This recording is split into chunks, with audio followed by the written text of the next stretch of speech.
Alhamdulillah alladzi bi ni'matihi tatimmus shalihat. Segala puji bagi Allah Jalla Jalaluhu yang karena nikmatnya kebaikan-kebaikan menjadi sempurna. Allah yang menyembuhkan yang sakit. Allah yang mencukupi mereka yang kurang. Allah yang memberikan manfaat. Dan Allah yang dapat menolak bala dan petaka. Maka kepada Allah kita meminta pertolongan dalam menghadapi segala urusan kita.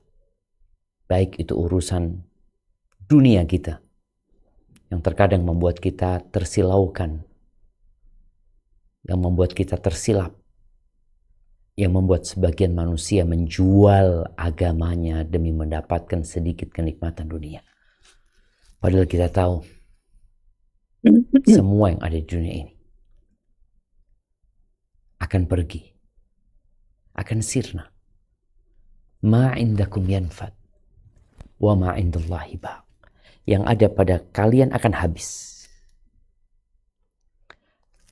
Adapun yang ada di sisi Allah, maka dia akan tetap dan kekal.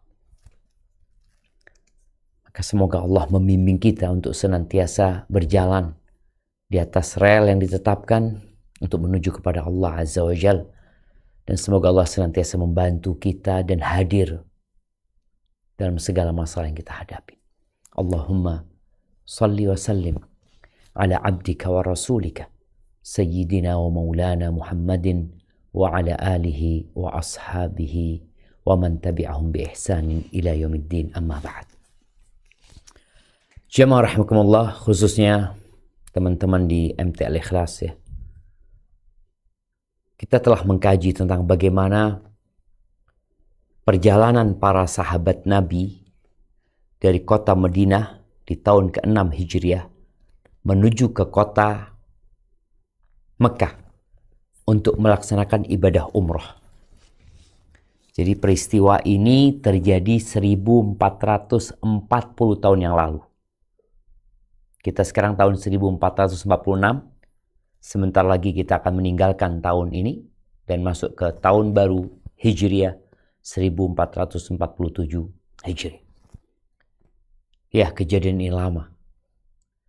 Kejadian itu sangat menyakitkan bagi para sahabat Nabi. Mereka datang dengan harapan bisa umrah. Mereka datang ingin melihat Baitullah. Ingin tawaf di sana. Kemudian sa'i di antara Safa dan Marwah. Tapi ternyata semua yang mereka inginkan tidak menjadi kenyataan. Bubar mimpi mereka. Yang membuat sebagian di antara mereka kecewa. Bahkan syok. Memang manusia tuh harus benar-benar menyerahkan, menggantungkan harapannya kepada Allah. Umar bin Khattab radhiyallahu ta'ala mengatakan, "Inni la ubali ala madza asbahtu, ala ma uhibbu aw ma la uhibbu." Aku tuh gak peduli pagi hariku itu berada dalam kondisi yang aku sukai atau yang aku tidak sukai. Manusia punya tuh like and dislike. Aku suka ini, aku gak suka gitu. Ketika Umar ditanya, kenapa Umar? Kok gak peduli gitu. Orang kan ingin harinya itu sesuai dengan yang dia sukai. Kata Umar, karena aku gak tahu kebaikan itu ada di mana. Karena aku tidak mengetahui kebaikan itu ada di mana. Kita taunya suka dan tidak suka. Boleh jadi yang kita benci, ternyata di situ Allah jadikan banyak kebaikan buat kita. Dan sebaliknya. Boleh jadi yang kita sukai, ternyata di situ ada banyak mudarat dan bahaya buat kita. Ya udah, gimana caranya menghadapi kehidupan ini? Belajar nih. Dari kejadian Hudaybiyah. Hampir semua sahabat syok dengan kejadian itu. Artinya mereka udah pakai ihram, udah capek, udah lelah melakukan perjalanan panjang, tahu-tahu nggak bisa berangkat umroh. Bukan nggak bisa berangkat umroh, udah nyampe Mekah. Ada kejadian kemarin orang-orang mau haji, itu masih di Indo. Kalau bicara sakit ya sakit lah, kecewa ya. Karena udah ada tanggal keberangkatan, udah pamitan, udah ya banyak membawa titipan-titipan doa, pesanan-pesanan dari sanak keluarga, tahu-tahu nggak berangkat. Iya, untuk merasa sakit. Gimana dengan orang yang melakukan perjalanan selama 7 hari, 7 malam ya. Mereka mau berjalan dari kota Mekah, dari kota Madinah ke kota Mekah. Lalu sampai sana udah deket, tinggal 25 kilo mungkin. Atau kurang dari itu, Hudaybiyah. Nggak bisa. Terus, ya kita akan lanjutkan ceritanya. Ada banyak hikmah dari peristiwa Hudaybiyah. Sebelum kita masuk ke hikmah dan pelajaran itu, kita akan lihat bagaimana syoknya para sahabat sehingga mereka melongo gitu ya, disuruh mereka nggak berbuat apa-apa. Kita lanjutkan. Bismillah. Bismillah. Selesai Rasulullah melakukan perdamaian, beliau berkata, "Bangunlah, sembelihlah hewan kurban dan bercukurlah." Namun tidak ada satupun yang bangun. Beliau pun meninggalkan sahabatnya dan masuk menemui Ummu Salamah. Kemudian beliau menceritakan apa yang tengah terjadi. Ummu Salamah berkata, "Keluarlah, jangan bicara kepada siapapun hingga engkau menyembelih sendiri kurbanmu. Dan panggillah tukang cukur untuk mencukurmu." Rasulullah bangkit berdiri dan keluar. Beliau tidak bicara kepada siapapun hingga melaksanakan saran istrinya. Beliau menyembelih seekor unta dan memanggil seorang tukang cukur untuk mencukurnya. Ketika orang-orang melihat apa yang tengah dilakukan beliau, mereka pun bangkit berdiri untuk menyembelih hewan kurban dan saling mencukur satu dengan yang lainnya. Hampir-hampir terjadi keributan karena saking tegangnya. Barakallahu fikum. Jemaah rahimakumullah. Jadi sahabat ketika diperintahkan oleh Nabi SAW, selesai itu perdamaian, di antara poin perdamaian itu para sahabat pulang.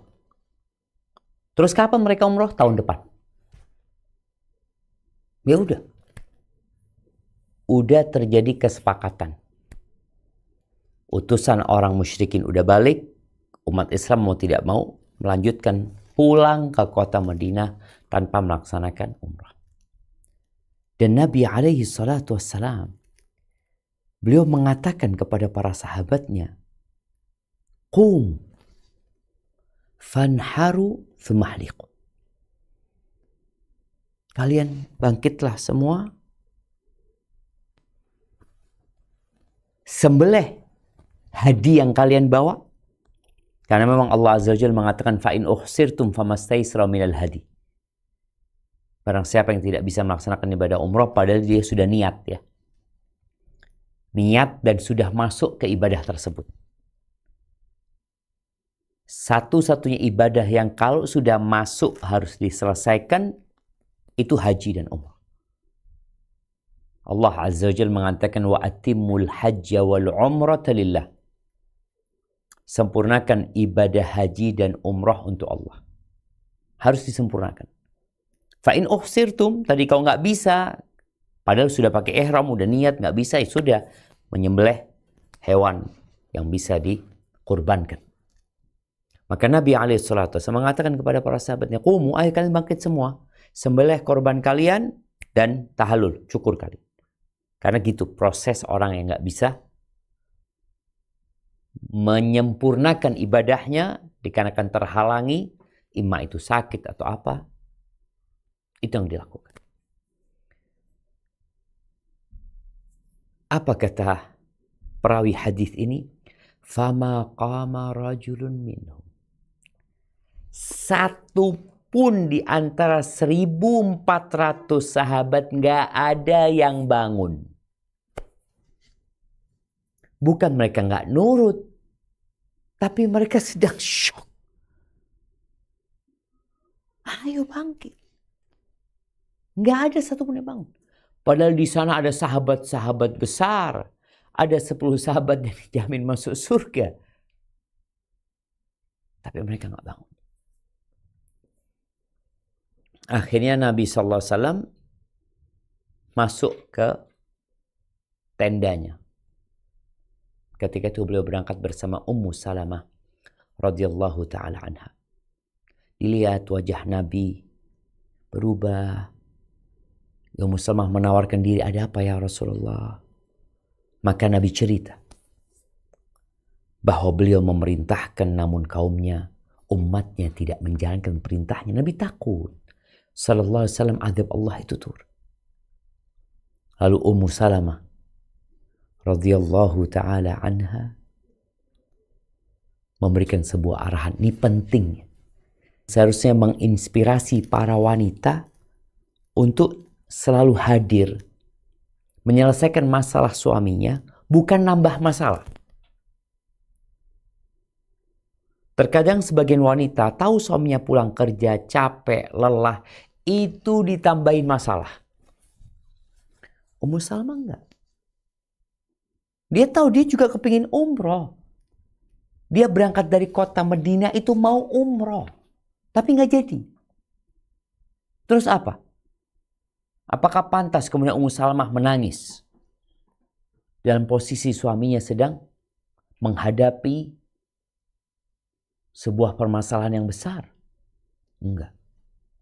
Ummu Salamah hadir menguatkan suami, memberikan dukungan kepada suaminya, memberikan masukan untuk tidak berkata. Karena udah selesai beliau berkata, tapi berbuat. Ini juga pelajaran.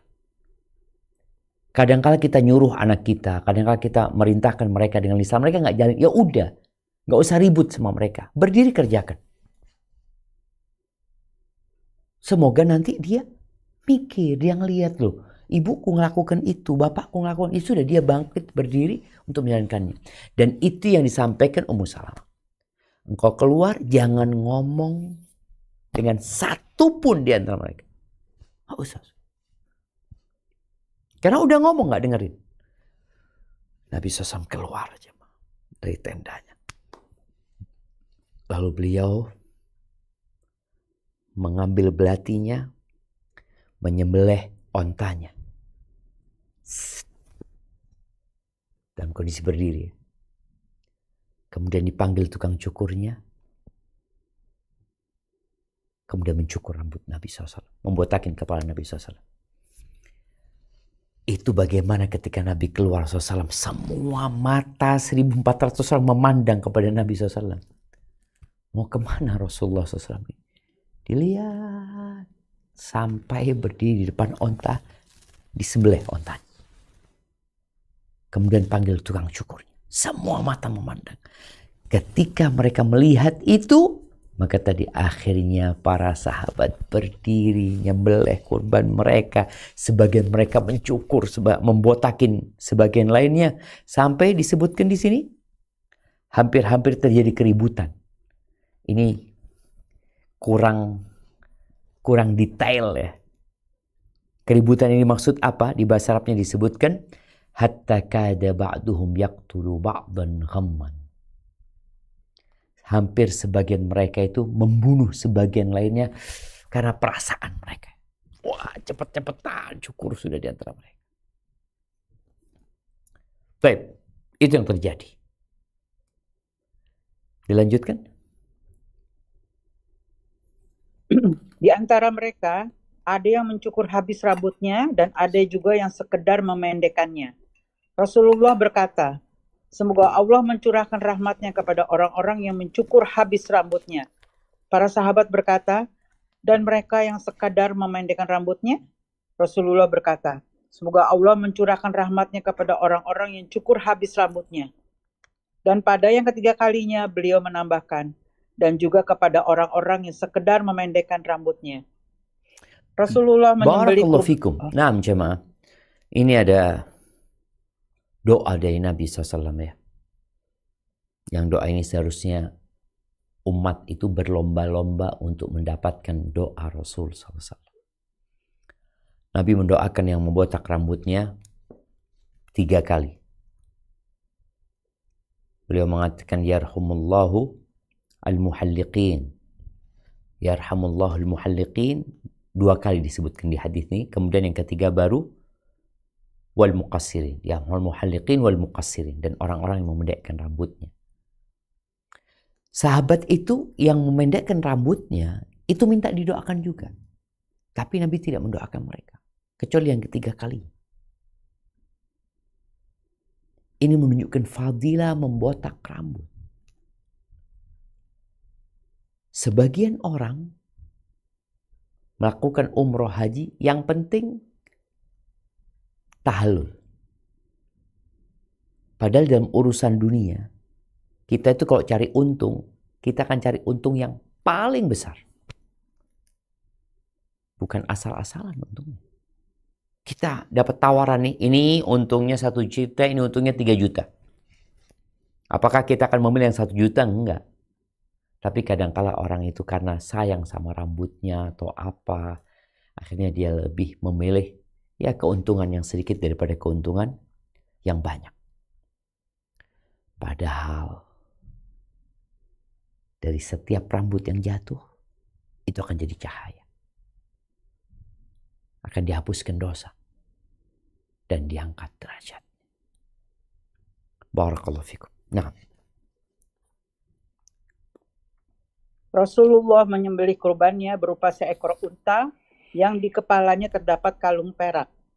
Dahulunya unta ini milik Abu Jahal, tetapi kemudian menjadi ghanimah dalam perang Badar. Rasulullah melakukan hal ini agar kaum musyrikin semakin merasa emosi. Nah, kemudian ini jamaah kalau kita lihat ya.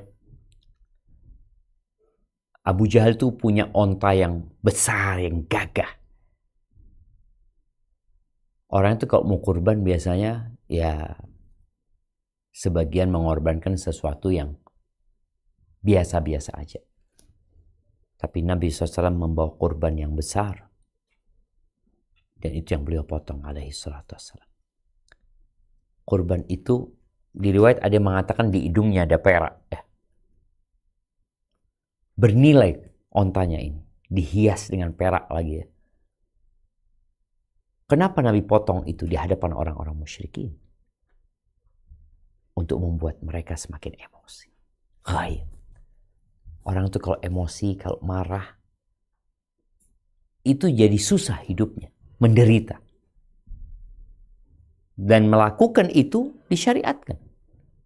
Membuat orang-orang musyrikin, musuh umat Islam ini, untuk menjadi sedih, cemas, khawatir, dan marah. Nah, setelah itu apa yang terjadi? Kemudian Rasulullah memimpin para sahabat untuk kembali ke Madinah. Di tengah perjalanannya, Allah menurunkan surat Al-Fat ayat 1 dan 2. A'udzubillahi minasyaitonirrajim. Inna fatahna laka fatham mubina. Ya, yang dipanjangin Ibu Chandra. Inna fatahna laka fatham mubina. Liyaghfira laka Allahu ma taqaddama min zambika wa ma ta'akhkhara wa yubimmat ni'matahu alaika wa yahdiyaka siratan mustaqima. Sungguh kami telah memberikan kepadamu kemenangan yang nyata, agar Allah memberikan ampunan kepada Muhammad atas dosamu yang lalu dan yang akan datang, serta menyempurnakan nikmatnya atasmu dan menunjukimu ke jalan yang lurus. Surat Al-Fat ayat 1 dan 2. Barakallahu fikum. Kita lihat ya. Surat ini turunnya di perjalanan pulang. dari kota Mekah ke kota Madinah. Artinya dalam pandangan sebagian orang, perjanjian yang dibuat adalah salah satu bentuk kekalahan umat Islam. Dia udah nggak bisa umroh. Kalah berarti umat Islam. Dihalangin sama orang musyrikin. Tapi sejatinya di balik perdamaian itu ada hikmah yang besar, bahkan itulah kemenangan umat Islam. Yang disebut Fathan Mubina itu bukan Fathu Makkah, nanti akan ditaklukkan Makkah, tapi Sulhul Hudaybiyah. Perjanjian Hudaybiyah itu adalah kemenangan yang nyata. Oh, kok bisa? Padahal umat Islam nggak bisa mewujudkan mimpinya. Iya, nanti kita akan lihat bagaimana ternyata itu benar-benar kemenangan yang nyata. Nah, dilanjutkan. Lalu Allah Ta'ala berfirman, Laqad radiyallahu anil mu'minina iz yaban Idh yubayi'unaka. Yubayi'unaka. Iz yubayi'unaka tahtasya jaroti fa'alima ma fi qulubihim fa'anzala sakinata alaihim wa asabahum fatham qariba wa maghanima katsiratan ya'khuzunaha wa kana Allahu azizan hakima wa'adakumullahu maghanima katsirah. Sungguh Allah telah meridhoi orang-orang mukmin ketika mereka berjanji setia kepadamu Muhammad di bawah pohon. Dia mengetahui apa yang ada dalam hati mereka, lalu dia memberikan ketenangan atas mereka dan memberi balasan dengan kemenangan yang dekat dan harta rampasan perang yang banyak yang akan mereka peroleh. Dan Allah Maha Perkasa, Maha Bijaksana. Allah menjanjikan kepadamu harta rampasan perang yang banyak yang dapat kamu ambil. Sampai pada firman-Nya, wa kana Allahu ala kulli syai'in qadira. Dan Allah Maha Kuasa atas segala sesuatu. Surat Al-Fat ayat 18-21. Barakallahu fiik ya. Kita lihat jemaah, setelah Allah mengatakan sebuah kemenangan yang nyata, lalu Allah berfirman tentang keridhaannya kepada orang-orang beriman yang membaiat Rasul SAW, yang dikenal dengan bai'atus syajarah ya. Disebutkan di ayat ini tahta syajarah, di bawah pohon. Ya karena cari tempat yang ada naungannya, Nabi di bawah pohon dan para sahabat membaiat Rasul sallallahu alaihi wasallam, dan Allah menjanjikan kemenangan yang dekat dan harta rampasan yang banyak yang mereka akan ambil. Dan ditutup wa kana Allahu ala kulli syai'in qadir. Allah itu Maha Kuasa atas segala sesuatu. Artinya orang itu harus senantiasa berbaik sangka sama Allah. Fa inna ma'al usri yusra. Tapi orang ya kudu sabar gitu loh. Mereka ini berangkat, capek, lelah, sampai Mekah nggak bisa. Pulang akhirnya dengan kekecewaan. Allah sampaikan, ini kemenangan. Dan Allah janji loh. Allah janji akan berikan kepada kalian harta rampasan yang banyak. Yang banyak. Orang-orang munafik kalau ketemu dengan janji-janji seperti ini, mereka akan menjadikan janji itu sebagai bahan untuk memperolok-olok para sahabat. Seperti yang pernah kita baca. Ketika Nabi SAW menggali parit bersama para sahabatnya, kemudian ada batu yang menghadang mereka, lalu Nabi mengambil 5 linggis ya, dipukulkan ke sana, ada percikan api. Lalu beliau alaihissalatu wassalam mengatakan akan ditaklukkan buat kalian Persia, Romawi, Yaman. Itu apa kata orang munafikin? Gimana sih? Kita ini belum tentu hidup setelah perang Khandaq ini. Mereka dalam masa akan diserang. Kok sudah janji-janji dengan yang akan datang? Nah, dan janji itu menjadi kenyataan. Walaupun tidak di masa Nabi alaihissalam. Tapi janji itu menjadi kenyataan.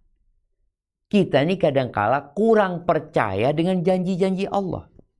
Maka Allah sebutkan, Allah Maha Kuasa atas segala sesuatu. Baik, nanti akan terjadi perang Khaybar ya. Di mana yang ikut perang itu hanyalah sahabat-sahabat yang ikut Bai'atul Ridwan atau Bai'atul Syajarah ya. Hanya mereka yang ikut dan Allah berikan kepada mereka seperti yang disebutkan dalam ayat ini. Maghanima katsiratan. Iya. Ya'khuduna. Harta rampasan perang yang banyak. Barakallahu fikum. Baik. Ketika Rasulullah sudah kembali ke Madinah, tiba-tiba datang Abu Bushair dari kalangan Quraisy dalam keadaan menyerah. Orang-orang Quraisy pun mengutus 2 orang untuk mencarinya. Ini diperbaikin dalam keadaan menyerah. Dalam keadaan masuk Menyerah. Islam. Apa Ustaz? Masuk Islam. Oh, Jadi dia masuk Islam. Ja'a musliman. Awalnya kafir, kemudian dia datang meninggalkan Mekah masuk Islam. Nah.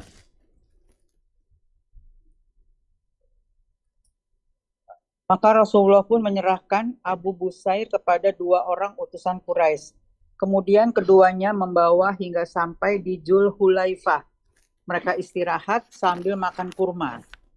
Abu Bushair berkata kepada salah seorang dari kedua orang tersebut, "Demi Allah, sungguh aku melihat pedangmu itu bagus." Lalu ia menjawab, "Benar, demi Allah ini pedang bagus." Abu Bushair berkata, "Coba perlihatkan kepadaku." Ketika pedang itu ada genggamannya, maka orang itu pun dibunuhnya. Ya, ini ketika pedang itu ada di genggamannya.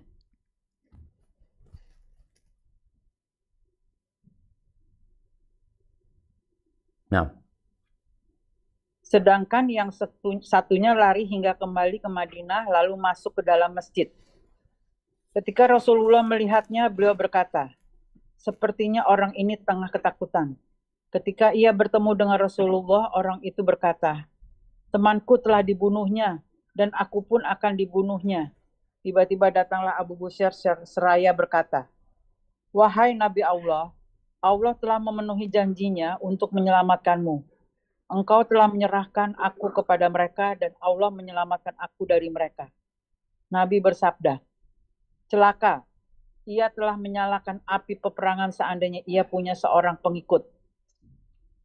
Mendengar ucapan tersebut, Abu Bushair menyadari bahwa beliau tetap akan mengembalikannya kepada orang-orang Quraisy. Maka ia pun pergi menjauh hingga sampai di wilayah pantai. Sementara itu, Abu Jandal berhasil meloloskan diri dan bergabung bersama Abu Bushair. Setiap pelarian Quraisy yang masuk Islam pasti akan bergabung dengan Abu Bushair, sehingga mereka menjadi kekuatan yang ditakuti. Karena setiap kali mereka mendengar ada kafilah Quraisy menuju Syam, mereka pasti akan menghadangnya, merampas hartanya, dan membunuh orang-orangnya. Akhirnya, orang-orang Quraisy mengirim utusan kepada Nabi atas pertimbangan kebesaran Allah dan silaturahmi. Beliau tidak perlu mengembalikan orang yang dalam pelarian, dan siapa saja yang datang kepadanya, ia akan aman, tidak dikejar-kejar lagi. Barakallahu fikum. Iya.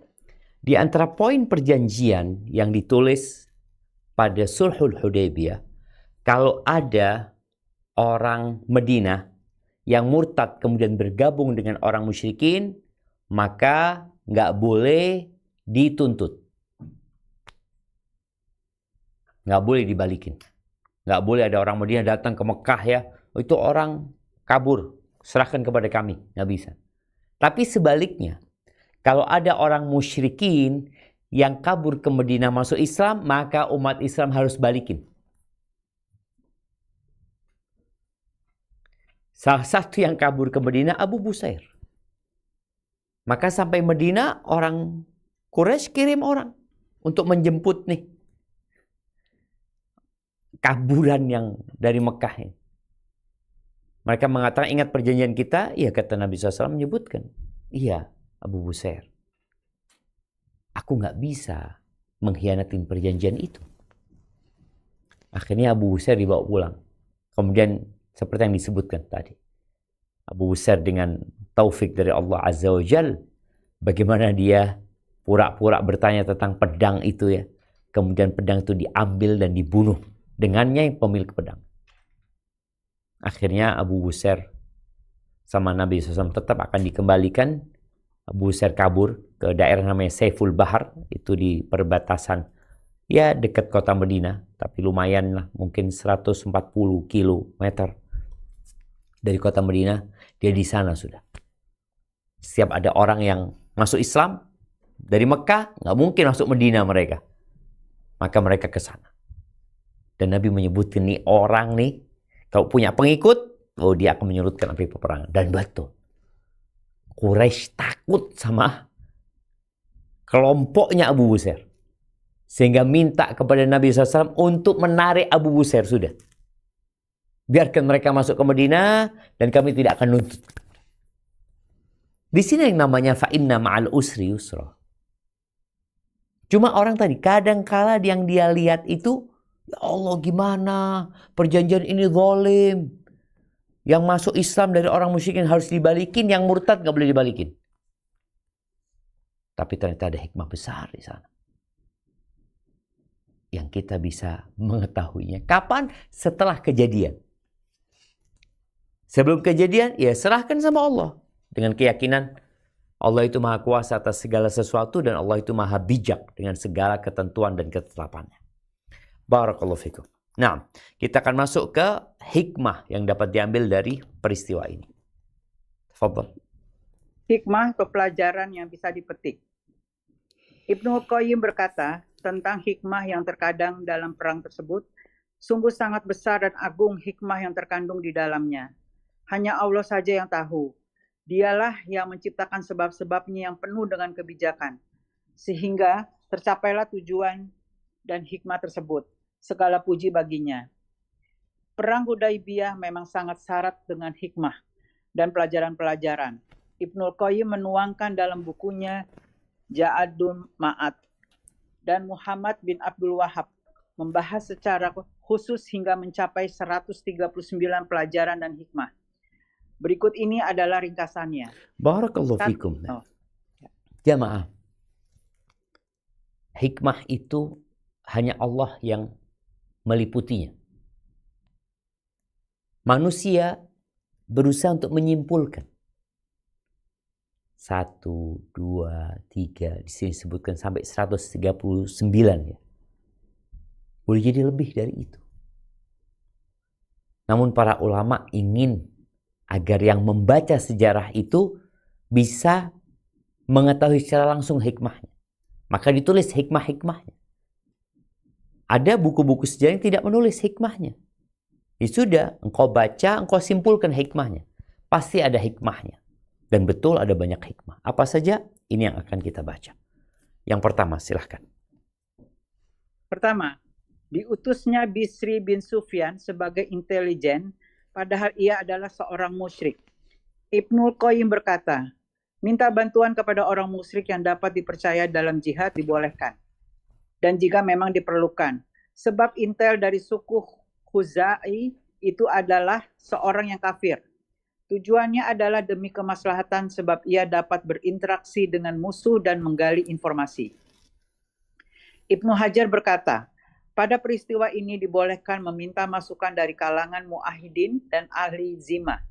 Apabila ada indikasi-indikasi dan berdasarkan pengalaman bahwa mereka memang berpihak kepada kaum muslimin. Selain itu, boleh juga meminta masukan kepada sebagian musuh berkuasa yang berpihak kepada kaum muslimin. Selain itu, sikap ini bukanlah sebagai bentuk loyalitas kepada orang-orang kafir dan mencintai musuh-musuh Allah. Bahkan, ini adalah termasuk memanfaatkan dan memperkecil kekuatan mereka dan menyibukkan sesama mereka. Namun, hal ini juga tidak berarti boleh meminta bantuan kepada kaum musyrikin secara mutlak. Ini semua dengan catatan bahwa jika Bisri bin Sufyan memang adalah seorang yang musyrik, namun ada juga pendapat lain yang mengatakan bahwa ia adalah seorang muslim. Barakallahu fikum ya. Ini namanya sepertinya perlu dirubah ya. Bukan Bisri tapi Busr. Busroh. Busr. Busr. Busrun bahasa Arabnya, tapi Busr. Busr bin Sufyan. Nah, kita lihat jemaah, bicara Busr ibn Sufyan yang menjadi mata-mata umat Islam ya pada waktu itu untuk menghadapi orang-orang musyrikin. Ternyata boleh gitu loh. Kita memanfaatkan orang musyrik yang amanah tentunya. Ada orang musyrik itu yang transaksional. Ada yang transaksional. Artinya kau kasih aku duit, ya sudah, aku kasih informasi. Dia tidak memikirkan agamanya apa, enggak. Dia transaksional. Dan dia menjadi orang amanah karena dia takut nggak dipakai lagi umumnya seperti itu. Boleh. Tidak secara mutlak ya. Tadi perlu diperhatikan. Jangan-jangan dia menipu. Ngasih informasi ke sini dan memberikan informasi ke sana juga. Dia taruh kaki di dua tempat. Tapi ketika Busr dikatakan ini benar-benar dia seorang musyrik, ya boleh gitu loh. Kalau diperlukan. Kalau diperlukan. Kalau enggak, ya tidak boleh. Karena boleh jadi dia bukannya membantu umat Islam, malah membantu musuh nantinya. Dia dapat data, dapat informasi yang lengkap. Yang itu akan dimanfaatkan oleh musuh untuk menyerang umat Islam. Itu yang pertama. Yang kedua. Yang kedua, ucapan sahabat ketika mengetahui bahwa unta yang dikendarai Rasulullah mogok, tidak mau berjalan, lalu mereka mengatakan, Qaswah mogok dan tidak mau berjalan. Kemudian ucapan mereka tersebut dibantah oleh Nabi. Qaswah tidak mogok dan itu bukanlah dari kebiasaannya. Ibnul Qayyim mengomentari masalah ini dan berkata, dalam hal ini terdapat sebuah pelajaran tidak mengatakan ucapan yang batil sekalipun kepada makhluk yang bukan mukallaf. Kemudian Rasulullah menjelaskan kenapa unta itu tidak mau berjalan. Karena yang menahannya adalah Allah, yaitu zat yang pernah menahan para tentara bergajah yang dipimpin oleh Abraha ketika ingin menghancurkan Ka'bah. Adapun hikmah di balik itu adalah sebagai pertanda akan datangnya sesuatu yang tidak diharapkan. Kalau dalam peristiwa ini, Rasulullah membela kehormatan makhluk yang tidak mukallaf, yaitu hewan, maka membela kehormatan makhluk yang mukallaf, yaitu manusia, adalah lebih utama lagi. Dengan tidak mengatakan hal-hal yang jelek tentangnya, sebab jika tidak, maka apa yang diucapkannya itu akan kembali kepada yang mengatakannya. La haula wa la quwata illa billah. Ini ya bagaimana Nabi SAW mengajarkan kebaikan. Ketika para sahabat mengatakan khala'atil qaswa, mogok qaswa itu, nggak mau jalan dia kata. Maka Nabi membantah. Beliau mengatakan ma khala'atil qaswa, qaswa itu nggak mogok. Wa ma dzaka laha bi khuluqin. Enggak, itu bukan kebiasaan dia kayak gitu. Bukan perilaku dia kayak gitu. Ini ada sesuatu yang terjadi.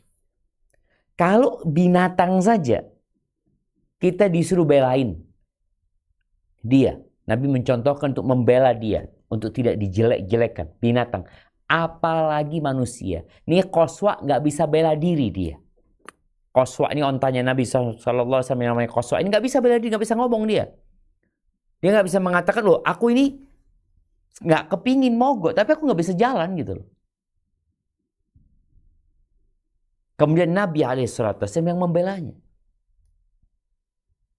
Maka kita terhadap saudara kita, kalau dijelek-jelekin, diomongin sama orang, padahal dia nggak kayak gitu, biasanya kita jadi seneng. Orang yang suka ribain orang lain, yang suka membicarakan kekurangan orang lain, sebenarnya dianya yang kurang, sehingga dia ingin berdiri di atas kekurangan orang lain agar kekurangan dia nggak kelihatan. Maka ingat, dalam sebuah hadis di mana Nabi SAW mengatakan, "Man radda irda akhihi, raddallahu irdahu yaumal qiyamah." Barang siapa yang membela kehormatan saudaranya, maka Allah akan membela kehormatan dia kelak pada hari kiamat. Jadi jangan senang kalau saudara kita diomongin yang jelek-jelek, padahal dia nggak kayak gitu. Kalau benar dia kayak gitu, itu riba. Apalagi dia nggak kayak gitu, itu fitnah namanya. Yang ketiga.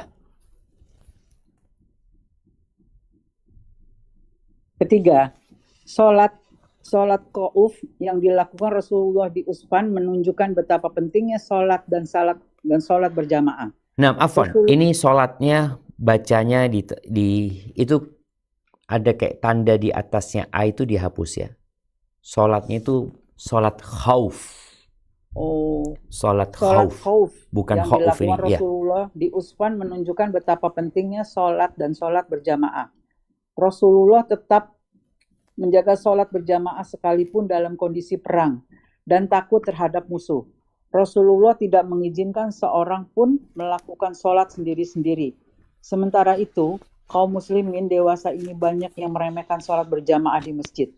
Seandainya seorang muslim mengetahui sejarah orang-orang soleh terdahulu dalam menjaga sholat berjamaah dan besarnya pahala yang akan diperolehnya, niscaya mereka menjaga sholat berjamaah. Barakallahu fiik ya jemaah. Ini pelajaran buat harapan kita. Pelajaran ini didengar oleh orang-orang yang nggak sholat berjamaah. Kalau yang mendengar orang yang rajin sholat berjamaah, dia semakin semangat untuk menjaga sholat berjamaah di masjid. Tapi kadang-kala kita ingin orang-orang yang belum ke masjid jadi ke masjid. Bagaimana para sahabat Nabi? Mereka tetap sholat berjamaah. Padahal Nabi SAW bisa membagi mereka jadi dua kelompok. Ya udah, yang satu jaga di depan sana, kita mau sholat duluan. Kalian jagain di sana, kita mau sholat. Ini enggak. Sholat bareng. Padahal musuh bisa menyerang ketika mereka ruku, ketika mereka sujud. Iya. Makanya bagian kedua itu nungguin.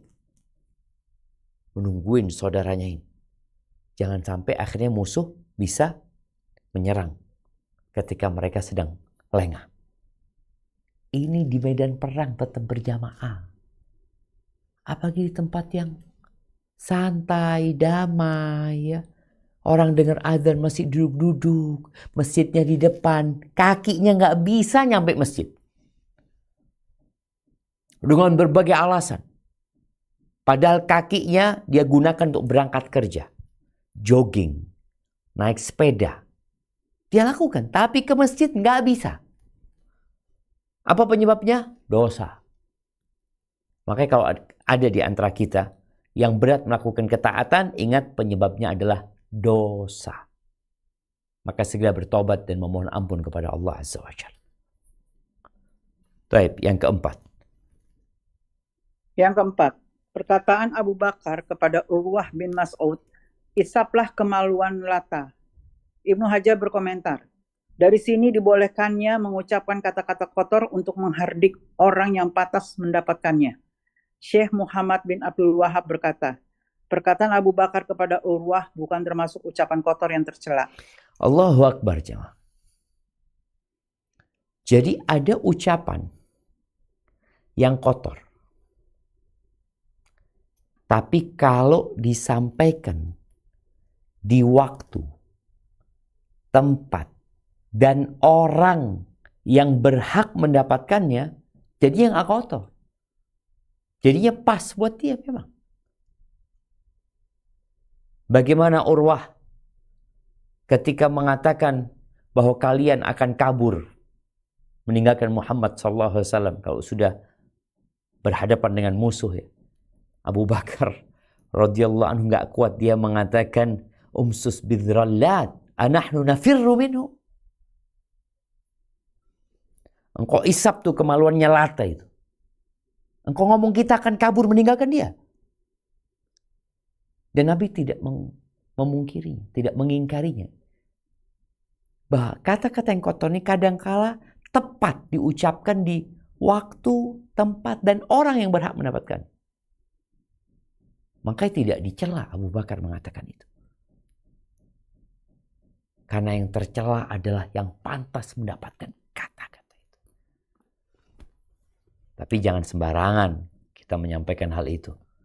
Ada kondisi-kondisi yang tidak tepat sehingga kata-kata itu jadi kata-kata yang buruk ya. Maka serahkan kepada orang-orang yang berilmu, dan kita tahu bagaimana ilmunya Abu Bakar radhiyallahu anhu. Baik, yang kelima. Kelima, tentang berdirinya Mughirah bin Syu'bah dekat kepada Nabi, Ibnu Hajar memberi komentar. Dari sini dibenarkannya berdiri dekat dengan seorang pemimpin sambil membawa pedang dengan tujuan mengawalnya dari ancaman musuh. Selain itu, hal ini tidak bertentangan dengan larangan berdiri di hadapan orang yang duduk, karena bukan dalam rangka mengagungkan dan bersikap sombong. Syekh Muhammad Al-Utsaimin berkata, berdiri untuk seseorang adalah dilarang, kecuali dibutuhkan seperti khawatir terhadap musuh yang akan menyerang, dalam rangka memuliakannya dan bukan bertujuan untuk melecehkan musuh, seperti yang dilakukan Mughirah bin Syu'bah ketika perjanjian damai Hudaybiyah. Barakallahu fikum. Naam. Ada yang kurang tepat di sini terjemahannya. Yang mana Ustaz? Yang dalam rangka memuliakannya dan bukannya dihapus. Dan bertujuan untuk melecehkan musuh. Bukannya ini dihapus. Dalam rangka memuliakannya dan bertujuan untuk melecehkan musuh, seperti yang dilakukan Mughirah bin Syu'bah ketika perjanjian damai Hudaybiyah. Barakallahu fikum. Jadi nggak salah ketika presiden memiliki pas pampres. Ketika gubernur punya ajudan, punya pengawal, yang kemudian ketika dia duduk, ngobrol, mereka berdiri. Boleh. Sebagaimana dicontohkan. Memang ada larangan dari Nabi SAW. Orang itu untuk duduk, kemudian ada orang-orang yang berdiri di depannya. Kalau nggak ada tujuan yang bermaslahat, hanya sekedar untuk berbangga-banggaan, nih lihat nih orang-orang nih banyak nih yang menghormati dan memuliakan aku, itu yang terlarang. Tapi kalau dalam rangka penjagaan, pengamanan, demi keselamatan, plus untuk merendahkan, meremehkan musuh yang ingin menyakitin ya, sehingga mereka jadi takut, oh ahlan wa sahlan, itu diperbolehkan. Dan itu sudah terjadi di masa Nabi SAW. Tapi mungkin ada yang enggak. Umar bin Khattab radhiyallahu anhu, kok enggak ada pengawal dia? Kondisinya berbeda. Pada saat perjanjian Hudaybiyah, itu adalah kondisi yang genting. Makanya Nabi SAW ketika di Madinah, beliau duduk ngisi kajian, nggak ada sahabat yang berdiri. Nggak ada. Karena nggak perlu, tempatnya aman. Tapi kalau ada kekhawatiran, boleh gitu loh. Ada orang-orang yang berdiri di atas kepalanya untuk menjaga dan menyelamatkan orang tersebut. Baik, yang keenam. Yang keenam, cintanya sahabat kepada Rasulullah dan penghormatannya yang sangat luar biasa. Ibnu Hajar memberi komentar, belum pernah para sahabat berlebihan dalam menghormati Rasulullah, menjaga keselamatannya, dan membela dengan ucapan dan perbuatan kepada orang yang akan berbuat kasar kepadanya, serta bertabaruk mencari keberkahan dari apa yang dilakukan oleh Nabi. Barakallahu fikum ya. Nah, kita lihat di sini. Ini ada terjemahan yang kurang tepat ya. Ucapan di sini belum pernah. Ini diganti ya. Diganti dengan peristiwa Hudaybiyah menunjukkan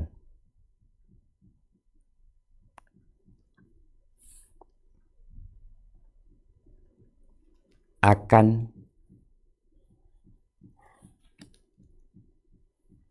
bersungguh-sungguhnya para sahabat dalam menghormati Rasulullah SAW, menjaga keselamatannya,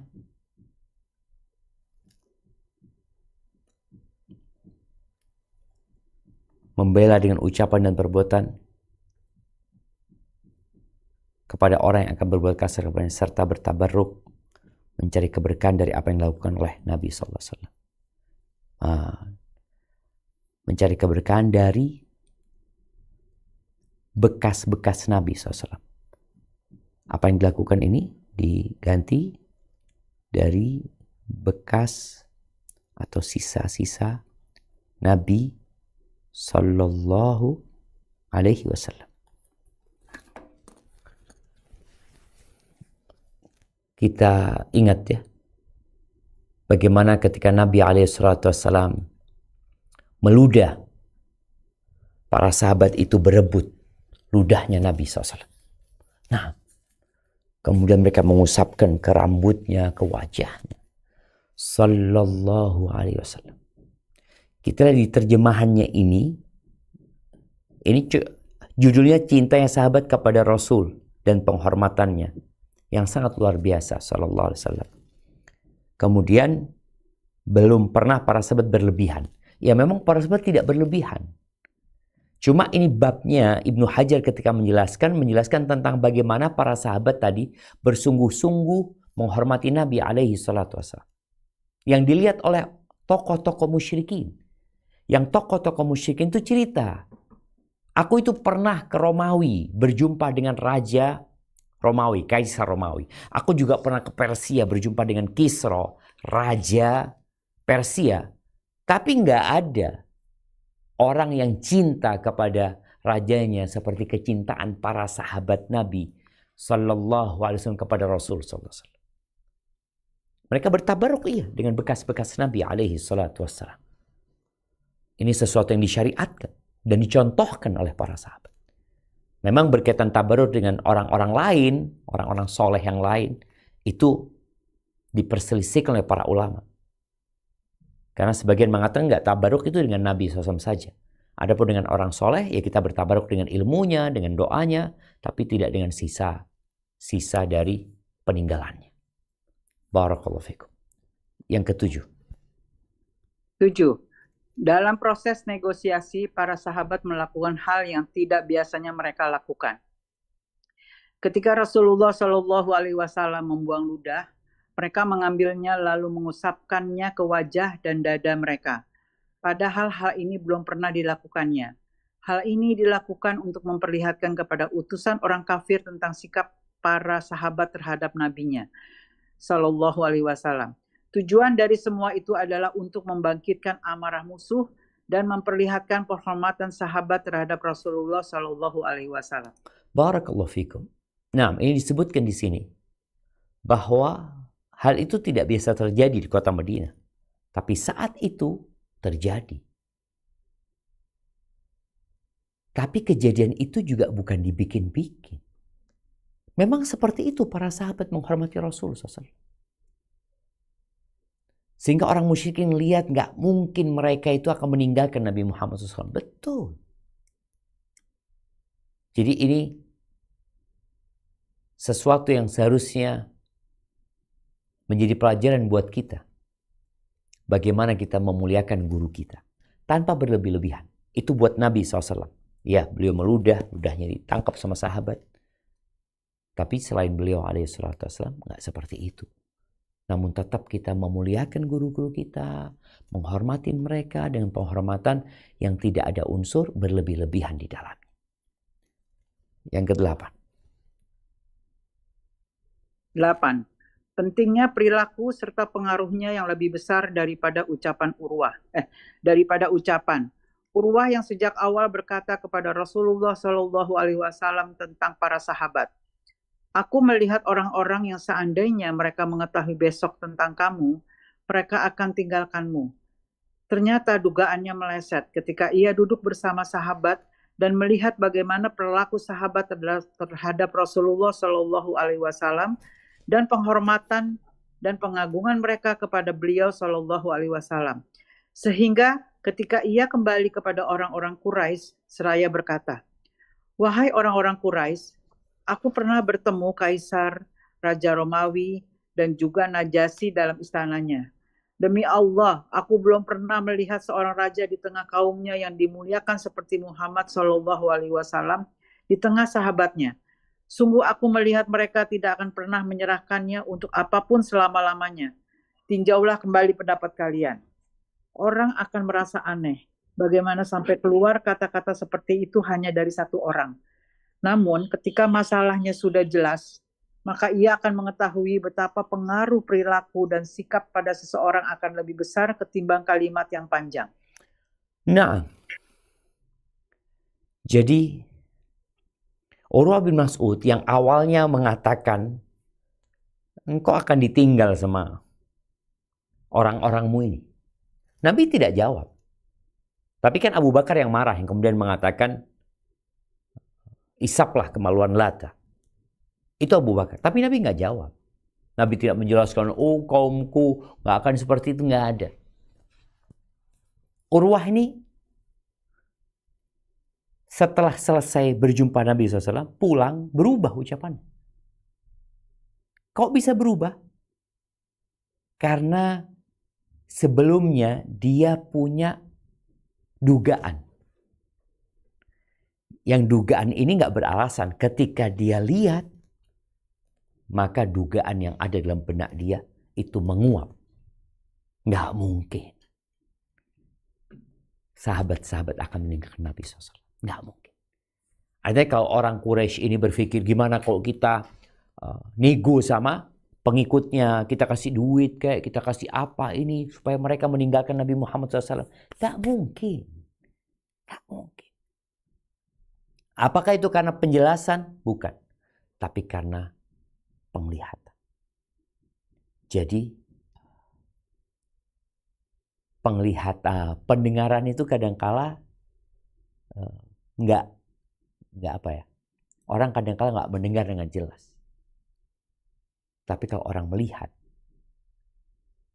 maka yang dia lihat adalah sebuah kenyataan. Kalau dia dengar hanya pemberitaan, maka dikatakan laisal khabaru kal mu'ayyana. Berita itu nggak sama dengan kenyataan yang dilihat dengan kedua mata.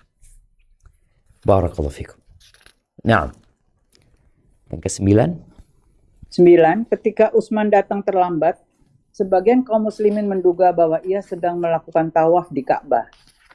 Namun Rasulullah SAW menyanggah pendapat mereka tersebut dan berkata, "Aku rasa dia tidak akan melakukan hal itu karena kita masih tidak dibolehkan masuk ke Baitul Haram." Dan ternyata dugaan Rasulullah SAW benar. Begitulah seharusnya seorang muslim untuk selalu berbaik sangka kepada saudaranya, bukan berburuk sangka. Allah berfirman dalam surat An-Nur ayat 12, "Laula id sami'tumuhu zannul mu'minuna Laula id sami'tumuhu zannal mu'minuna wal mu'minatu bi anfusihim khairan." Mengapa orang-orang mukmin dan mukminat tidak berbaik sangka terhadap diri mereka sendiri ketika kamu mendengar berita bohong itu? Surat An-Nur ayat 12. Umar radhiyallahu anhu berkata, "Janganlah kamu berburuk sangka dari perkataan yang keluar dari seorang muslim, padahal kamu dapat berbaik sangka kepadanya." Barakallahu fikum. Iya. Kita tuh kadangkala memang udah gak suka sama orang. Ketika ada berita yang belum tentu benar, kita itu menginginkan berita itu benar. Karena kita gak suka. Makanya seharusnya seorang muslim itu bercermin. Melihat saudaranya sebagai dirinya. Jadi kalau dia di cermin itu ngelihat, dia ketika bercermin kan dia ngelihat wajahnya. Seharusnya yang dia lihat dalam cermin itu saudaranya. Saudaranya itu adalah engkau juga gitu. Maka Allah sebutkan di ayat ini, "Laula idh sami'tumuhu dhannal mu'minuna wal mu'minatu bi anfusihim khaira." Mengapa orang-orang mukmin dan mukminat itu tidak berbaik sangka terhadap diri mereka sendiri? diri mereka sendiri. Padahal dia berprasangka kepada orang lain, tapi orang lain itu dirimu. Itu dirimu sendiri. Makanya Umar bin Khattab radhiyallahu anhu mengatakan, la tadhunanna bi kalimatin, ya. Janganlah kamu berburuk sangka dari perkataan, ya, dari perkataan yang keluar dari seorang, padahal kamu dapat berbaik sangka kepadanya. Artinya ucapan itu bisa diterjemahkan atau dibawa kepada yang positif. Berapa banyak teman-teman kita ketika baca status saudaranya, lalu dia mengatakan, oh dia mau menegurku. Oh dia mau, ya apalah. Pokoknya semua ucapan-ucapan yang seharusnya bisa dibawa kepada positif, dibawa ke negatif. Kok bisa itu terjadi?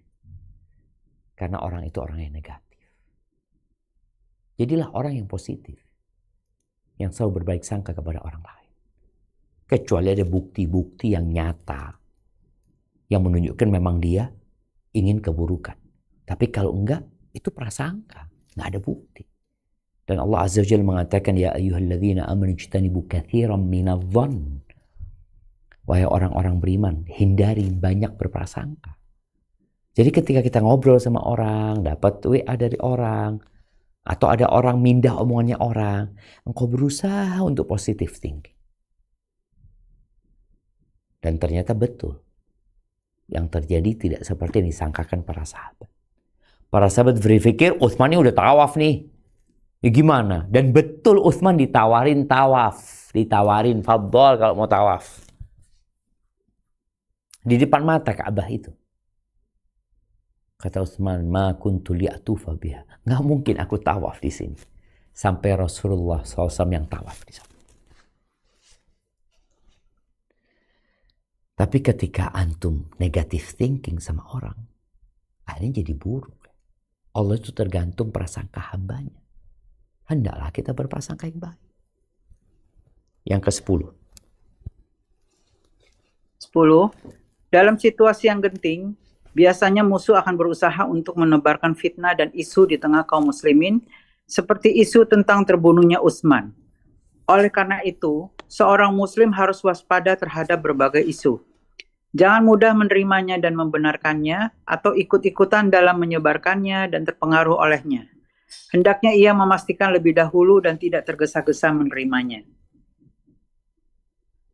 Nah, ada yang kurang. Siap ditambahkan, hendaklah dia memastikan lebih dahulu dan tidak tergesa-gesa menerimanya. Hendaklah dia memastikan lebih dahulu anna masdarah wal adu, bahwa sumber dari berita itu adalah musuh. Fala yata'ajjal al-khabar, dan tidak tergesa-gesa menerimanya, tapi yang harus dia lakukan adalah bertabayun,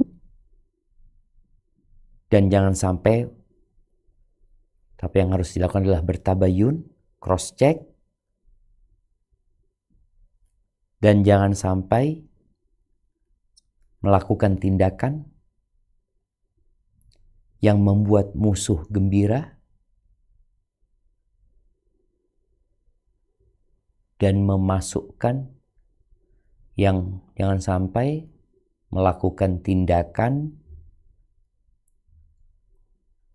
yang membuat gembira musuh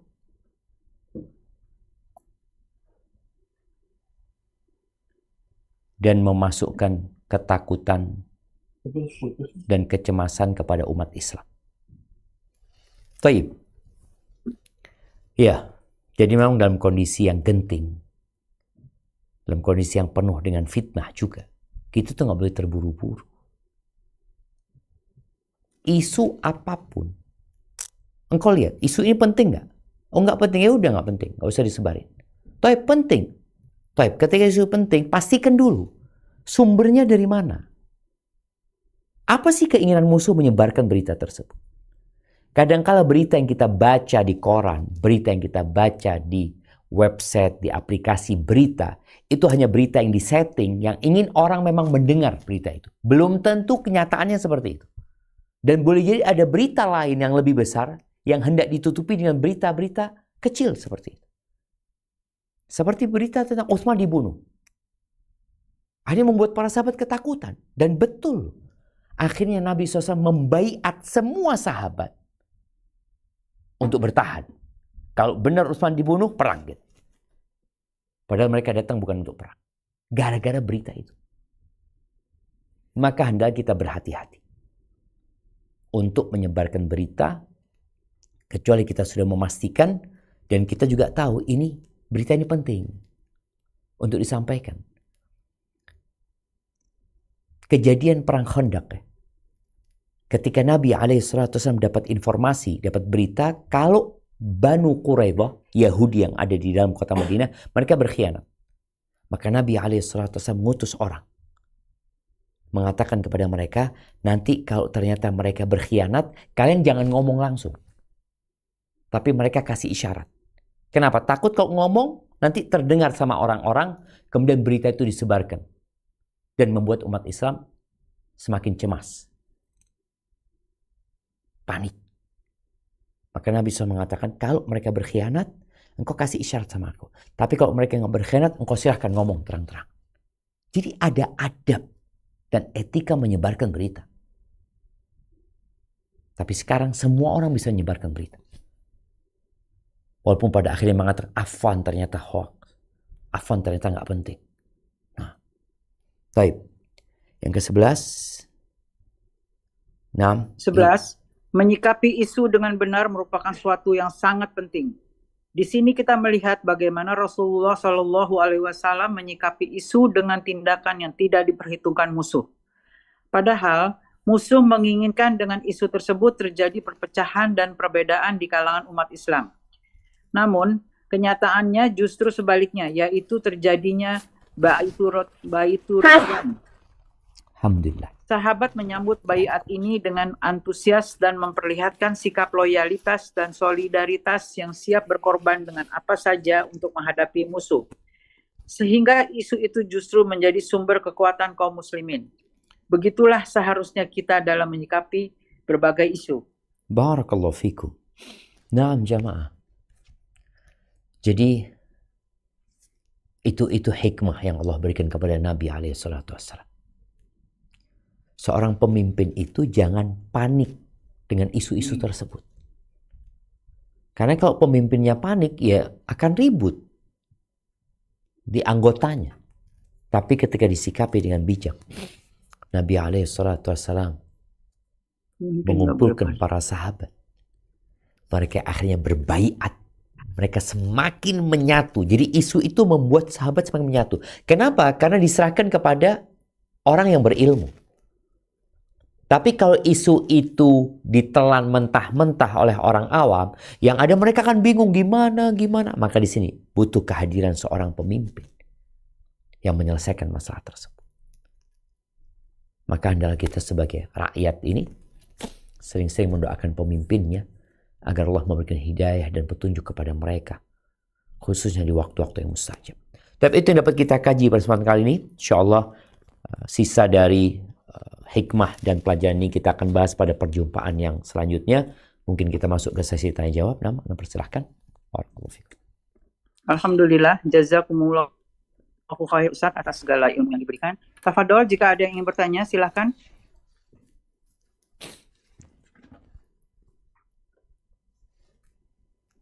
Ya, sementara belum ada ya Ukti Ola ya. Ustaz, saya ingin bertanya Ustaz. Bismillahirrahmanirrahim. Assalamualaikum warahmatullahi wabarakatuh. Waalaikumsalam. Ustaz, mohon dijelaskan, ini sering terjadi mungkinnya di kalangan umahat. Ini yang hikmah yang kedua, apa yang diucapkan itu akan kembali kepada yang mengatakannya. Ini seperti apa ininya Ustaz? Apa hakikatnya dan batasan-batasannya bagaimana supaya kami jelas gitu Ustaz. mana yang memang positif, mana yang memang negatif gitu. Masya Allah. Kadang kan kita langsung kritis menyikapi sesuatu atau memberikan masukan atau gimana, itu sejauh mana Ustadz batasan-batasannya? Barakallahu fiik. Nah, ini berkaitan dengan lisan ya. Dengan lisan. Nah, Ustadz. Yang memang penyakit lisan ini banyak sekali ya. Yang terkadang kita itu nggak sadar bahwa kita telah menyakitin orang lain. Kita tuh nggak sadar bahwa yang kita lakukan sebenarnya telah membuat dua orang sahabat saling bermusuhan. Kita nggak sadar bahwa ternyata ucapan kita membuat anak kita jadi benci sama kita. Makanya kenapa Nabi SAW sudah memberikan sebuah standar untuk berbicara. Beliau mengatakan, "Man kana yu'minu billahi wal yaumil akhir, falyaqul khairan aw liyasmut." Barang siapa yang beriman kepada Allah dan hari akhir, hendaklah dia mengatakan yang baik atau diam. Maka ucapan yang baik ini, ucapan yang benar, dan tata penyampaiannya itu, tata cara menyampaikannya baik, niatnya juga baik. Kalau tadi yang dibicarakan bagaimana kita ini ingin ngasih nasihat orang ya, kita kadang-kala ngomentarin seseorang, maka tadi niatmu apa sebenarnya? Oh, niatku benar-benar ingin memberikan kebaikan kepada orang itu. Baik. Kalau engkau ingin memberikan nasihat kepada orang itu, carilah waktu yang tepat. Dan ucapkan dengan ucapan yang baik. Karena berapa banyak kebenaran itu ditolak gara-gara tata caranya itu tidak baik. Menyampaikan. Memberikan nasihat di depan orang. Memang di grup ya. Kadang-kadang kita lihat di grup ada yang menurut kita negatif. Lalu kita memberikan nasihat di tempat itu. Tempat itu dibaca oleh semua orang. Orang itu nggak suka ya dikasih nasihat di depan umum, itu nggak suka. Ana pun nggak suka. Terus gimana caranya? Japri orang itu. Kalau lagi offline ya kita minta waktu untuk berduaan sama dia. Karena Imam Syafi'i rahimahullahu ta'ala mengatakan, ta'ammadni binusika finfiradin. Kau kalau mau ngasih nasihat aku, tolong ketika aku sendirian ya. Wajannibni nasiha fil jamaah. Jangan ngasih nasihat aku di depan orang, di depan jamaah. Kenapa? Fa inna nusha bainan nasi naw'un minat tawkhubi khila ardus istima'ah. Karena ngasih nasihat di depan umum itu pelecehan, maka jangan marah kalau aku nggak mau dengerin gitu. Karena orang merasa dilecehkan. Itu kalau kita bicara ngasih nasihat. Tapi kalau yang di faedah kedua ini berkaitan kalau ada orang yang ngomongin jelek orang lain. Apa yang harus kita lakukan? Kita harus bela dia. Loh, memang dia jelek, memang dia itu buruk sikapnya, memang oke betul. Ada apa engkau bicarakan kepada kita? Engkau mau ngasih nasihat, loh. Yang buruk dia, kenapa nasihatnya ke kita? Kalau benar engkau mau ngasih nasihat dia, ya engkau berangkat ke dia. Bukan memflorkan aib-aib dia di depan kita. Oh, kalau engkau ingin kita ngasih nasihat, ya engkau bisa ngomong dengan salah satu dari kita. Yang kau anggap ini orang yang paling tua, yang paling bisa ngasih nasihat, datang. Sampaikan, mau Ibu Sandra, kata Ibu Sandra, Afan, ini ada fulana ya. Anak ingin Bu Sandra kasih nasihat dia, karena kasihan kalau dia dibiarin. Memang tujuannya ngomong sama Bu Sandra ini agar beliau ngasih nasihat, bukan ghibah. Karena termasuk ghibah yang diperbolehkan itu dalam rangka ya memperbaiki atau mengingkari sebuah kemungkaran, memperbaiki sebuah kesalahan yang mungkin kita anak nggak mampu. Soalnya levelnya anak sama dia sama, tapi kalau insya Allah yang lebih tua semoga dia mau dengerin. Ingat, tuh niatnya benar, caranya baik. Tapi kalau ternyata dia florkan ya kita belain dia. Walaupun kita tahu memang dia banyak salahnya. Tapi bukan berarti bisa dibicarakan di majelis itu. Mungkin seperti itu, Allahu a'lam bishawab. Jazakumullahu khairan Ustaz. Ini pertanyaan dari Zoom meeting dari Ibu Ida Fitria. Assalamualaikum warahmatullahi wabarakatuh. Izin bertanya Ustadz, bagaimana menghadapi anggota keluarga yang emosian? Kadang orang tua juga tidak akur dalam jangka waktu yang lama. Dengan saudara pun jika ada masalah dengan yang lain, jika memberi nasihat khawatir akan tidak disukai. Barakallahu fikum. Masya Allah, barakallahu fiik. Naam jamaah ya. Subhanallah. Ana ingat dengan sebuah hadis ya. Bentar ana bacakan hadisnya. Naam. Rasul sallallahu alaihi wasallam beliau menyebutkan ya dalam hadis riwayatkan Abu Darda, ala ukhbirukum bi afdal min darajati siyam was salati was sadaqah. Kalian mau nggak aku kasih tahu sebuah amalan yang pahalanya, yang ganjarannya itu lebih tinggi daripada puasa, salat dan sedekah? Qalu bala. Para sahabat, tentu ya Rasulullah. Beliau mengatakan alaihi salatu wassalam, salahu dhatil bain atau islahu dhatil bain. Memperbaiki hubungan yang rusak. Fa inna fasada dhatil bain hiya al-haliqah. Kata Nabi SAW, karena rusaknya hubungan itu akan menggunduli. La aqulu tahliqus syar, kata Nabi SAW, aku tidak berkata bahwasanya dia mengunduli rambut, walakin tahliqud din, tapi mengunduli agama. Tadi kadang-kadang di keluarga ada orang yang memang bermasalah. Orang ini tadi emosian, ya. Kemudian hubungan sama yang lain jadi nggak baik. Orang tua juga kadang-kala seperti itu. Akhirnya tidak saling bertegur sapa. Disinilah kita harus hadir di sana. Memang seperti dalam pertanyaan, kita takut kalau ngasih tahu nanti kita nggak disukai. Nah, itu memang konsekuensi orang memperbaiki orang lain. Kita nggak akan disukai. Kita dianggap mencampuri yang bukan urusannya. Nah, mereka akan menganggap itu. Memang betul. Cuma perlu disampaikan, kok urusanmu enggak, ini urusan kita bersama. Engkau saudaraku. Dan rusaknya hubungan ini merusak agama. Jadi buntutnya masalah ini banyak sekali. Orang tuh jadi tidak bertegur sapa ya. Tidak mengucapkan salam, tidak memberikan hak-haknya. Maka bagaimana sikap keluarga ini memperbaiki, hadir memperbaiki. Sampai-sampai jamaah, bohong dalam urusan memperbaiki orang-orang yang bertikai ini diperbolehkan. Karena masalahnya besar sekali kalau dibiarkan.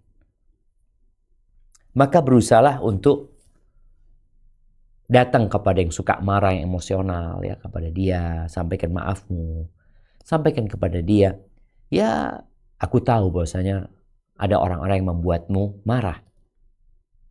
Jadi bukan dianya yang kita salahkan, orang-orang nih yang membuatmu marah. Tapi seharusnya ada masalah-masalah yang bisa diselesaikan tanpa marah. Gimana kita ngomong sama dia? Tanpa menyalahkan dia. Tapi dengan cara supaya dia memperbaiki karakternya. Memang dia disakitin. Ada asap, ada api ya. Di mana-mana orang marah itu biasanya ada sebabnya. Kecuali orang gila. Makanya kalau ada orang enggak, dia marah, dia tanpa sebab, Ustadz, bawa ke rumah sakit jiwa. Tapi kalau dia marah, dia waras, berarti ada sebabnya. Oh iya, sebabnya remeh. Yang remeh ini bagaimana diselesaikan? Tanpa marah. Ya kita berusaha untuk pendekatan kepada dia. Apalagi kita tahu bahwasanya yang namanya penghuni surga itu ketika hidup di dunia, bukan mereka nggak marah. Mereka marah jemaah. Tapi mereka menahan marah mereka. Allah mengatakan, wal kadhiminal ghaidh. Mereka orang yang menahan marahnya. Bukan nggak marah dia, tapi dia tahan, dia tidak lampiaskan. Wal afina 'anin nas, dia berusaha memaafkan orang. Padahal dia sakit hati, dia maafkan sudah. Berharap pahala di sisi Allah Azza wa Jalla. Wallahu yuhibbul muhsinin. Allah cinta kepada orang yang suka berbuat baik. Jadi ini termasuk amalan yang mulia, memperbaiki orang-orang yang bertikai. Jangan kemudian kita cuci tangan dari sana. Enggak lah, enggak mau ikut-ikut lah. Engkau ikut-ikut di sana untuk memperbaiki, bukan untuk memperkeruh. Tapi kalau kehadiranmu memperkeruh, ya engkau silahkan mundur, cari pemain lain yang mungkin lebih baik dari dirimu dan hendak mendapatkan fadilah yang lebih utama daripada sholat, puasa, dan sedekah. Barakallahu fiik. Ya, jazakumullahu khair Ustadz atas jawabannya. Berikutnya, Assalamualaikum warahmatullahi wabarakatuh. Pertanyaan dari Ibu Dewi Iskak. Ustadz, bagaimana menghindari teman yang suka menceritakan tentang keburukan-keburukan pemerintah? Jazakumullahu khair Ustadz. Masya Allah, barakallahu fiik. Nah, jamaah, kalau ada teman kita yang mungkin punya informasi yang cukup banyak ya tentang keburukan-keburukan pemerintah ini, maka sampaikan ini bahan bagus pada dia. Engkau kan tahu tuh dengan keburukan-keburukan itu. Apa sikapmu sekarang? Karena keburukan itu bukan untuk diceritakan. Keburukan itu untuk diperbaiki. Kadang dia punya informasi, dia dapat tuh informasi tentang keburukan. Kita tahu pemerintah kita nggak maksum, pemerintah kita banyak salahnya, banyak buruknya, iya. Sekarang keburukan itu bukan untuk dijadikan bahan omongan, tapi dijadikan bahan untuk memperbaiki. Engkau kan udah tahu, fadl sekarang, apa sikapmu? Jadi kalau kita ketemu sama orang kayak gitu, ya sudah kita tanggap orang itu, oke, engkau tahu ya keburukannya 1, 2, 3. Terus apa yang kau akan lakukan? Engkau mau perbaiki, silahkan. Mamanya aku mau perbaiki dari bawah, ahlan wa sahlan. Aku mau menyampaikan, aku kayaknya nggak bisa nyampaikan, aku kayaknya mau ke MUI. Oh fadhal, berangkat ke MUI. Yang mungkin mereka punya media untuk menyampaikan kepada pihak-pihak yang melakukan kesalahan tersebut. Kalau nggak bisa, ya doakan supaya Allah memperbaiki mereka. Supaya dikasih hidayah. Karena ya baiknya mereka insya Allah akan banyak yang mendapatkan kebaikan dari mereka nantinya. Kalau mereka baik gitu ya. Itu mungkin bisa dilakukan kepada orang-orang yang seperti itu. Wallahu a'lam bishawab. Berikutnya Ustadz, jazakumullahu khair. Pertanyaan di Zoom. Assalamualaikum Ustadz, saya ingin menanyakan hukum bekerja di perusahaan minuman keras atau bir. Saya baru diterima kerja di perusahaan bir setelah sekian lama menganggur. Tugas saya hanya membereskan, merapikan, dan membuat laporan pajangan di toko outlet-outlet rekanan. Merchandiser lah istilah kata. Itu hukumnya gimana ya Ustadz? Sedangkan teman saya pernah berkata, kasihan anak dan istri saya dapat nafkah dari situ. Mohon penjelasannya Ustadz. Terima kasih banyak jika berkenan menjawab pertanyaannya. Wassalamualaikum warahmatullahi wabarakatuh. Waalaikumsalam warahmatullahi wabarakatuh. Naam ahibati fillah ya. Kita lihat sebagian orang itu putus asa mencari pekerjaan. Dia melamar sana, melamar sini ya. Kemudian dia berpikir coba ngelamar di tempat ini tadi perusahaan bir. Diterima dia di sana. Ini jadi ujian buat dia. Aku cari yang halal kemarin gak diterima. Ini yang jelas-jelas haram diterima. Walaupun tadi bagiannya gak langsung. Tapi ada unsur dia membantu. Menolong. Melariskan dagangan yang haram ini. Maka gak boleh. Kesian sama anak-anak dan keluarga. Gimana Ustaz? Pintu rizki itu bukan hanya dengan bekerja. Pintu rizki yang paling utama itu adalah at-tawakkal. Menyerahkan kepada Allah Azza wa Jalla. Boleh jadi memang di situ ujianmu. Engkau terima nggak? Oh ternyata diterima. Ketika orang menerima pekerjaan yang seperti itu, berarti ada masalah dengan keimanannya. Padahal dia tahu khamar itu haram. Dan dia berada di sana membantu bagaimana minuman khamar itu diminum sama orang. Atau orang jadi tertarik dengan minuman tersebut sehingga dia dapat bagian dari dosanya. Aku nggak ikut minum. Iya. Engkau bikin orang lain minum. Jadi nyaman minum. Jadi senang minum. Maka nasihat anak, tinggalkan tempat itu. Insya Allah ketika umat Islam ini belajar agama dan meninggalkan pekerjaan haram itu, tutup tempat itu. Sebagian orang berpikir, oh enggak Ustaz, ini banyak pekerjanya. Banyak pekerjanya, banyak yang minum, banyak yang dapat keuntungan dari yang haram tersebut. Karena ada dukungan dari para pekerja. Ketika pekerja enggak, aku mau yang halal, ini haram. Sudah, tinggalin. Terus gimana? Anak istriku makan apa? Ingat, ketika di perut ibundamu, kau nggak bisa makan. Kau nggak bisa kerja, nggak bisa mikir. Allah kasih makan. Sekarang bagaimana engkau kembali kepada Allah Azza wa Jalla? Dan bekerja itu tidak harus jadi pegawai. Karena sebagian orang berpikir kerja itu ya ikut orang. Ikut orang baru bisa kerja. Kalau nggak bisa. Jadi kerjanya ngelamar sana, ngelamar sini. Boleh jadi Allah mempersiapkan engkau untuk menjadi businessman. Makanya kau ditolak di sana dan di sini. Bagaimana cerita seorang ya, yang ketika dia melamar ya, ini banyak diceritakan di buku-buku motivasi ya. Dan mungkin kejadian ini berulang dengan banyak manusia memang. Ketika dia melamar kerja di sebuah perusahaan, dia diminta emailnya. Dia ngomong, aku nggak punya email. Ya akhirnya ditolak dia dari perusahaan tersebut. Karena ditolak, dia akhirnya jualan. Di buku itu ceritakan dia jualan tomat ya. Dia beli tomat di pasar, dia bawa keliling ke kampung-kampung. Laris tomatnya dia. Akhirnya dia punya pekerja. Sampai kontainer-kontainer. Ketika dia mau buat perusahaan, akhirnya ya ada kewajiban untuk asuransi ini itu macam-macam. Dia diminta emailnya oleh pegawainya nih. Ketika diminta email, Bapak emailnya apa? Katanya, nggak punya email saya. Bapak ini nggak punya email bisa seperti ini sudah. Bagaimana kalau Bapak punya email? Dia, kalau saya punya email, saya sudah jadi pegawai dulu. Dia daftar mungkin jadi cleaning service.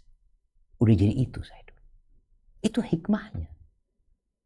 Jadi jangan cuma berpikir ngelamar kerja, tapi ciptakan pekerjaan. Makanya ketika ada seorang sahabat datang kepada Nabi SAW, itu disuruh nyari kayu sama Nabi SAW. Dikasih kapak sama udah, engkau cari. Itu lebih baik daripada engkau minta-minta, kata Nabi SAW. Artinya dia menciptakan pekerjaan. Dia tidak kerja sama orang, dia kerja sendiri. Kemudian dia jual. Di situ dia belajar untuk berdagang, berjualan ya, sehingga Allah bukakan pintu rezeki buat dia. Dan perbanyak istighfar, mohon ampun kepada Allah, itu juga termasuk pembuka pintu-pintu langit ya. Barakallahu fiik. Mungkin kita ke pertanyaan terakhir. Tafadhal. Jazakumullahu khair Ustadz atas jawabannya. Ya, ini pertanyaan terakhir. Assalamualaikum warahmatullahi wabarakatuh. Ustadz, saya izin bertanya. Mohon bimbingannya Ustadz. Ibu saya dulu punya hutang di bank konvensional. Setelah beliau mengenal sunnah, beliau baru tahu besarnya dosa riba tersebut. Ibu saya menyesal dan sudah berusaha mengumpulkan uang dan menjual emas untuk membayar lunas ke bank. Dari bulan kemarin ibu saya sudah store uangnya ke bank. Namun sampai sekarang pihak bank tidak juga memproses pelunasan hutang tersebut. Dan kami juga sudah berusaha untuk mengurusnya lagi ke pihak bank dan berusaha untuk bertemu direkturnya. Tapi juga belum bisa karena katanya tunggu keputusan dari pusat. Karena uangnya sudah 3 bulan di bank, belum disetujui juga oleh pihak bank, apakah boleh ibu saya tarik kembali uang tersebut dan dipakai untuk umroh? Barakallahu fiik. Nah, barakallahu fiik. Nah, mahibati fillah. Nasihat ana, ya kalau memang punya utang, lebih baik untuk melunasi hutangnya. Bicara proses, nggak diproses, sudah urusan mereka. Yang penting kita sudah menyerahkan uang sebagai bentuk tanggung jawab kita untuk melunasi utang tersebut. Karena kita tahu umroh ini adalah ibadah bagi yang mampu. Bagi yang tidak mampu, dia tidak wajib umroh. Maka jangan memaksakan diri untuk umroh sehingga pulang nanti menanggung utang. Insya Allah niatnya untuk berangkat umroh sudah dicatat oleh Allah SWT. Tapi yang urusan utang-utang ini maka selesaikan, berdoa memohon kepada Allah agar dimudahkan ya. Karena boleh jadi doanya kita kurang, kita udah bisa melunasin, tapi ternyata nggak diproses. Ini diproses atau tidak proses butuh tentunya ketentuan Allah Azza wa Jalla, kehendak Allah. Maka minta sama Allah SWT. Jangan cuma berusaha menuju ke banknya, direkturnya, tapi lupa untuk memohon kepada Allah agar urusannya dimudahkan. Dan boleh jadi kesulitan ini juga sebagai ya penghapusan dosa atas dosa riba yang pernah dilakukan. Artinya dia ingin cepat, tapi Allah bikin agak sulit umpamanya. agar kita kembali kepada Allah dan banyak berdoa. Itu mungkin yang dapat Anda sampaikan. Kurang lebihnya mohon maaf, yang benar dari Allah Azza wa Jal, yang salah dari diri Anda pribadi, Allah dan Rasulullah terbebaskan dari kesalahan itu. Subhanakallahumma wa bihamdika asyhadu an la ilaha illa anta astaghfiruka wa atubu ilaik. Mohon undur diri. Wassalamualaikum warahmatullahi wabarakatuh.